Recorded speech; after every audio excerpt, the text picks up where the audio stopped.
Good evening. My name is Kimberly Griggs. I am your student's material science technology teacher this year. I have been a teacher here at Mercer Island for 5 years. This is my 14th year teaching. It's been a while. I just want to let you know about a couple of things specific to material science that you'll want to be aware of throughout the school year and any other important information. But I just want to first start off and tell you how excited I am to have your student in my class. Material science is definitely my favorite class that I've ever taught. It's 100% hands-on. There's projects. We're doing 2 to 3 labs per week. So you can expect your student to be coming home and talking all about the different things that we're doing in materials. So I'm going to go through my curriculum night PowerPoint with you here, just to give you some important information related to my class. Is my thing gonna go? Oh, there we go. Okay, so material science technology, that's the official name of the class. We shorten it to MST. In Skyward or Schoology, the abbreviated version would be MST. And basically, this class is an opportunity and a place for your students to think creatively and to actively inquire about materials. I'm always encouraging students to push the materials, push the boundaries of their project, and really truly dive into figuring out the properties and all sorts of stuff that we do with materials. So basically, what is material science? You're like, what is actually taught in that? So basically, it's the study of stuff or solids chemistry a little bit. We do a little bit of chemistry, a little bit of physics, some math, and a little bit of art even. So it's just kind of a mesh of different disciplines. So essentially, a material scientist would be studying how matter is put together and how materials are made, what are their properties, how can we transform those materials, and examining how those materials perform. And those are all of those things we are going to be doing in material science through different labs and different projects and things of that nature. So we have 5 main units that we study in materials. We are currently in the solids unit, where we look at how to grow crystals, how matter itself is formed, and things of that nature. Once we get past our solid units, when we have a basic understanding of chemistry and just matter in general, we will move into our metals unit, which is a great unit because we get to do all sorts of cool things with metal. The kids will actually get to draw a wire. They take a small wire that's about this big, and then they draw it out to one that's about this big, which is pretty fun.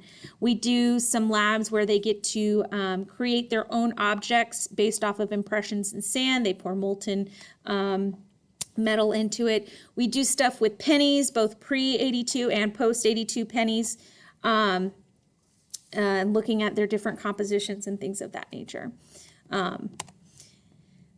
We also do a lot of different projects and things like that. You'll see that throughout the year, your student will be talking about different projects we're working on. We like to build things, we like to break things, we like to explore the limits of the materials. The other units that we work on are polymers and glass. We do some work with ceramics as well and composites.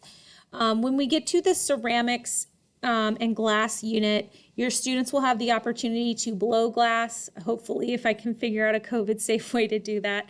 But they'll also get to learn to bend glass and pull glass and how glass has become a really big part of technology. And how we're really actually kind of living in a glass age right now. We also focus on ceramics. We do a raku project in the spring. It's technically a field trip, even though we don't leave campus. We just go to the commons and do this really cool project where students are outside and they're learning about the raku process, which is essentially a way of forcing an oxidation reaction in your glazes on your ceramics. And the kids get to help pull the ceramic pieces from the kilns, and then we put them into these buckets, put some newspaper in there, and they catch on fire, which the kids love, of course. And then we close the can, and it creates this reduction reaction inside the can, and we get some really cool finishing on our raku pieces. We also work with polymers. We do stuff with different casting and things like that, working with natural and synthetic polymers, and really just having fun and getting into the nitty-gritty with that. So this class, students get to use a journal that keeps track of all of their assignments, their lab, their vocabulary, chapter questions, and things of that nature.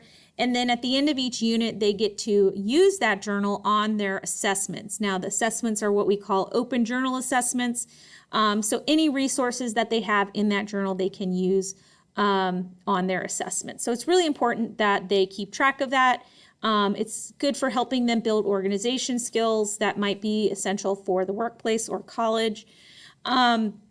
Periodically throughout each unit, I will check their journals to make sure that they are making progress and appropriately keeping up with things so that when they are ready to take their assessment, it is prepared and they don't have anything missing.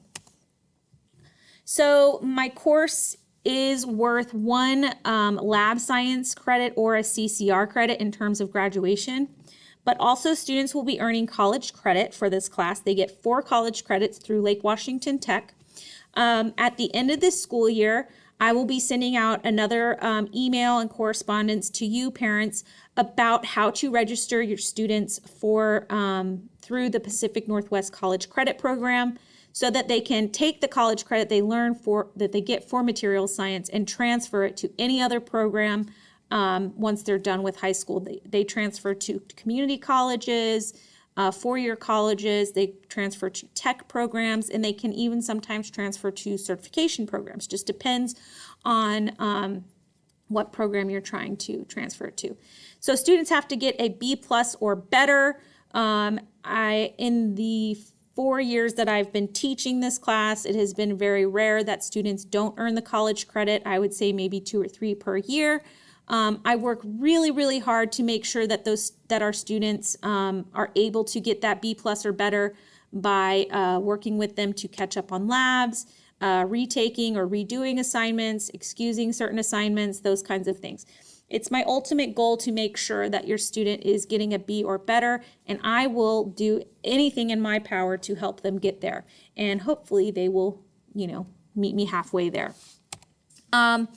So we do focus on career exploration in this class quite a bit. There's a couple of ways that we do that.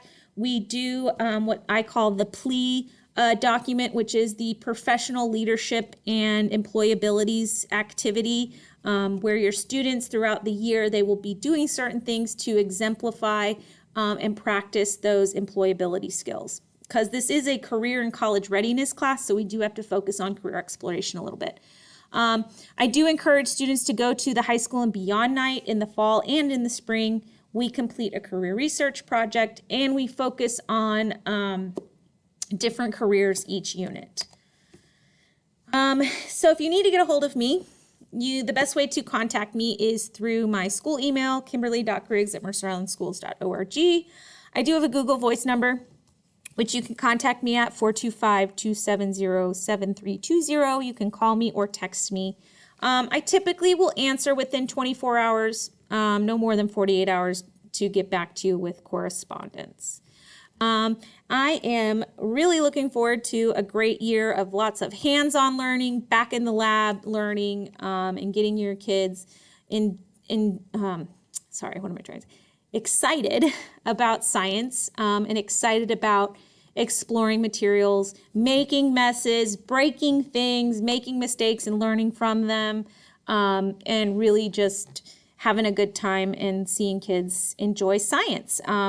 There's been many a times when students come into material science, they really have a bad taste in their mouth about science, but when they walk away at the end of the day, they are excited, they are enthusiastic, and they really enjoy it. So if you have any questions, please do not hesitate to reach out to me via email or Google Voice number. I'm looking forward to partnering with you this year in hopefully having a successful year for your juniors or seniors in my class. And again, if you need anything, please don't hesitate to reach out. And I hope you all have a wonderful Wednesday, and go MI.